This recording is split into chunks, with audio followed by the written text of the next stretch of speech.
everybody, welcome back. We are going to continue working with multiplying whole numbers and fractions. This is a follow-up lesson. It also has some extension ideas to kind of get you thinking about problems that are a little bit more challenging that don't always work out perfectly. So let's start with our favorite activity of reviewing what we talked about the other day about multiplying fractions by whole numbers, especially when they are not unit fractions. So things to keep in mind. When we are multiplying a fraction by a whole number, we're thinking about taking a part of our whole. So our answers should always be less than what we started with because we're taking a piece of our total. When multiplying a whole number by a fraction, we can think of it as a repeated addition. Remember, our denominator does not change because we are always thinking about how many thirds or how many fourths or how many fifths we are working on, and then we're simplifying. So let's kind of review some of the problems we started with a while ago. So each large shape is one whole. Shade each shape to match the equation. Write the product as an improper fraction and then as a mixed number. So if I have 6 times 2/5 or 6 groups of 2/5, what would that look like? So if you're on Nearpod, please feel free to follow along with this as well, and you can show what you think that would look like. But 6 groups of 2/5, I'm doing 2/5 6 different times. So it's going to look something like this. And that's going to give me 12/5 altogether, or 6 groups of 2, so 12, and then we're counting in fifths, so 12/5, which we know a better answer could be 2 and 2/5, but both are equivalent, right? So I have a couple of other ones for you to try out. Some that involve some shading, some that involve some jumping. So we're thinking about 3 groups of 5/6, as well as 4 groups of 3/8, and 9 groups of 2/3. When we're looking at number lines, we're making sure that our number lines are broken up into the same number of pieces as our denominator. Same thing with the shapes, making sure that they're cut up into the same amount as our denominator. So kind of think about what your answers would be for these. Again, when you get a chance to complete the Nearpod, you can show your thinking. But hopefully you are thinking along these lines here. Pardon some of my technique on my drawings. But we are thinking of 3 groups of 5/6, so that's going to be 15/6, which ends up being 2 full groups, and then a half of another one. Same thing on the number line, we're jumping 4 times, we're jumping 3/8 4 times, and that's going to get us to 12/8, which we could simplify as 1 and 4/8, which is better known as 1 1/2. And then we have 9 groups of 2/3, so I'm going to jump 2/3 9 times. I know it looks a little crunched up, but that's going to get us to 18/3, which we know a better answer would be 6. And you can see how that landed right there on our number line as well. All right, so those are kind of a review from last week. Some more from last week. So what if you had 1/8 of 32? Well, we're thinking about if I have 32 apples and I'm taking 1/8 of them, I'm dividing them out into 8 groups. And what's that going to be? Same thing with the peanuts. I have 1/4 of 20. So I have 20 peanuts. I'm splitting off into 4 equal groups. So what's that going to be? So we're thinking about dividing them into the denominator. So 32 divided by 8 gives me 4 in each group. And 20 divided by 4 gives me 5 in each group. So if I want 1/8 of 32, it's going to be 4. If I want 1/4 of 20, it's going to be 5. And that reasoning is the division behind it. Taking your whole and dividing it by your denominator. Keeping in mind, if you look at, your answers are always smaller than what you started with because you're taking a piece of your whole. Alright, so that was our review from last week. So what if they aren't unit fractions? And that is what we talked about earlier this week. So if you're finding out how many of an item are in groups like peanuts or apples or coins, you need to first figure out how many is in one group and then multiply it by however many groups you need. So you need to figure out 1/8, 1/4 before you can figure out more eighths or more fourths. So my example I have here is 5/6 of 30. So the first thing you need to do is figure out what is 1/6 of 30. And we do that by our division, right? We take our whole, we divide it into 6 equal groups to get 5. So 1/6 of 30 is 5. If I know what 1/6 is, then I can take that information and apply it to 5/6. So I need 5 groups of those. So one group is 5, and I need 5 groups of them. I'm kind of thinking of 5 times 5 to get me to 25.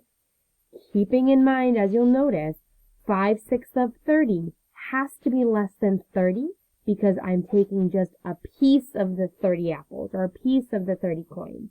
So I can never have more than 30. So let's try it. 5/6 of 24 and 4/5 of 30. Take a minute, think about what it would be. Pause the video if you want. Draw it out. Think. When you get to the Nearpod, you'll have a chance to show what you know. But you're thinking about 24 and you're splitting it into 6 equal groups as well as, and then you're figuring out what 5 of those groups would be. Then you're also taking 30, splitting those off into 5 equal groups and figuring out what 4 of them would be. So hopefully you're thinking of an expression that has some division and some multiplication in it. And so here are my expressions. I have 24 split into 6 equal groups, and I need 5 of those groups to get me to 20. 30 is in my whole group, splitting off into 5 equal groups, times the 4 that I need to get me to 24. You'll notice in both my answers, they're smaller than the whole group I started with, as they should be. You'll also notice that I start with my whole, I divide it by my denominator, and I multiply it by my numerator to get my answer. That's the pattern you want to be doing as you're completing your own. So that kind of sums up what we've talked about so far, but we all know that not everything fits in perfectly. So what happens if we don't have numbers that fit in equally to each other? So my example is 3/4 of 25. If we go with what we were doing, we were taking 25 and splitting it into 4 equal groups. But if I'm talking about apples, I might be able to split them. But if I'm talking about money, I'm not going to be splitting them. So how does that work?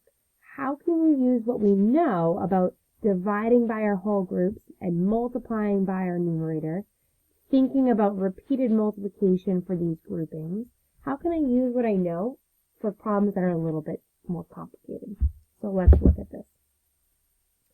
Owen is going on a 15-mile bike ride. The sign says that he is 3/4 of the way to the end.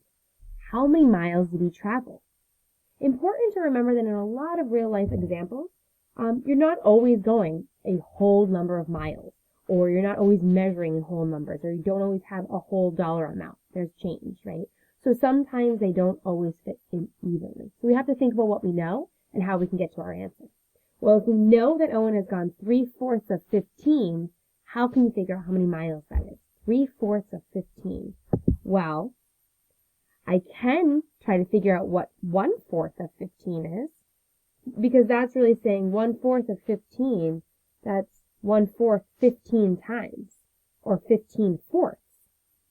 Okay, I can take that 15/4, but I don't want 1/4, I want 3/4. So I could think about 3 groups of 15/4. 3 times 15/4. Again, we're just worried about how many fourths that would be. So you'll notice when I do 1/4 times 15, and then I do 15/4 times 3, my 4, my denominator, is never changing because I'm figuring out how many fourths I have altogether.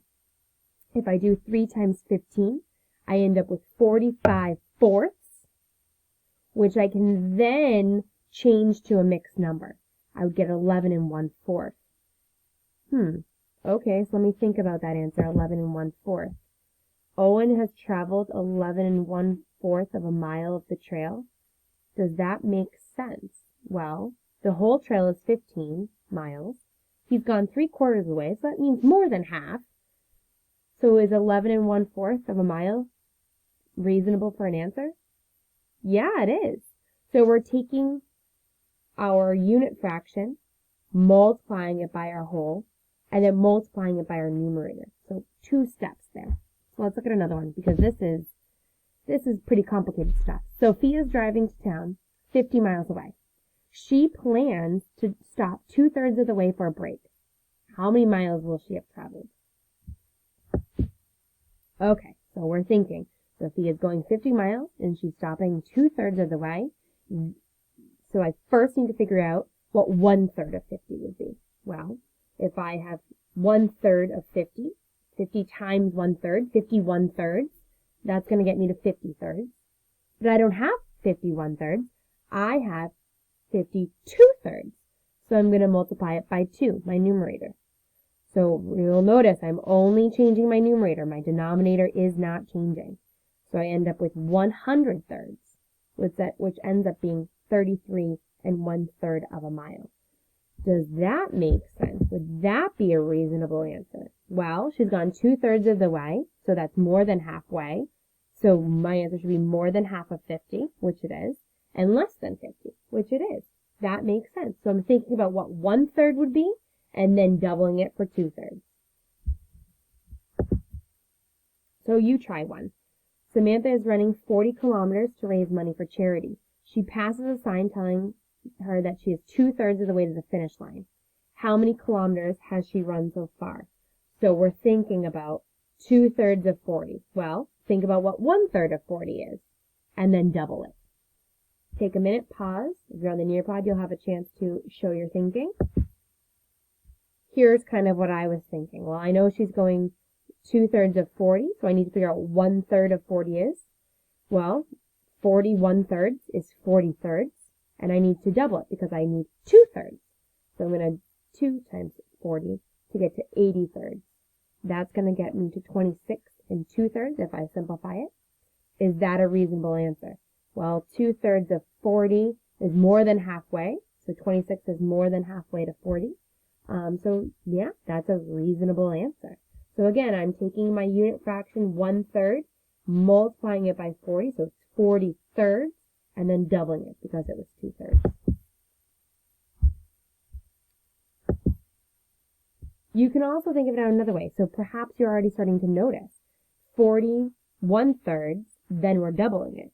Well, we could just double it right out of the gate and say on my right side, if you're looking over here, instead I could do this one step, 2/3 of 40. Well, instead of multiplying 1/3 times 40 and then doubling it, I could do 2 times 40 and then just simplify it. So I can multiply it all in one step, remembering that I'm still counting how many thirds, so my denominator is never changing. I'm multiplying my numerators and keeping my denominator the same. I'm figuring out how many thirds she has traveled, and then I can simplify it. So if I know what 1/3 of 40 is, I can figure out 2/3 of 40, either in 2 steps, figure out 1/3 and double it, or figure out what 2/3 is by multiplying by 2 times 40 to begin with. Here are a few more examples. Try whichever way you want. If you want to multiply by 1/4 times 15 and then times 3, or you can do 3/4 times 15. Keeping in mind that your denominator is never changing. So I should end up with fourths, sevenths, and fifths. Pause, try it out, show what you know on your Nearpod as well, and I will display your answers. So I did the first one the first way with 1/4 of 15, 15 fourths, multiplying it by 3 because I need 3/4. You'll notice my denominator is never changing, and then I simplify. Or I can do it in one step. 4/7 times 12, 4/7 of 12. So 4 times 12. And that's going to get me to 48/7, and simplify. Keep in mind in all of these examples, my answer is smaller than what I started with. Make sure your answers are reasonable. I cannot stress that enough. So whichever way you want to do it is fine. Remember, your denominator is never changing. You're just multiplying your numerator by that whole number, and then simplifying. So you're just multiplying your numerator by your whole number, and then you're simplifying. So keep that in mind, and you'll know if you did it right because your answer should be smaller and reasonable for what you're working with. I know that's a lot of information. I know this is really tricky. Try some out. We're here to support you, so please feel free to reach out for support. I know it's a lot of information. Feel free to watch a few times. But you've got this. We know how to do all these things in small pieces. Now we just need to put them together and try it for some more complicated situations. Thank you for tuning in. Until next time, enjoy your day.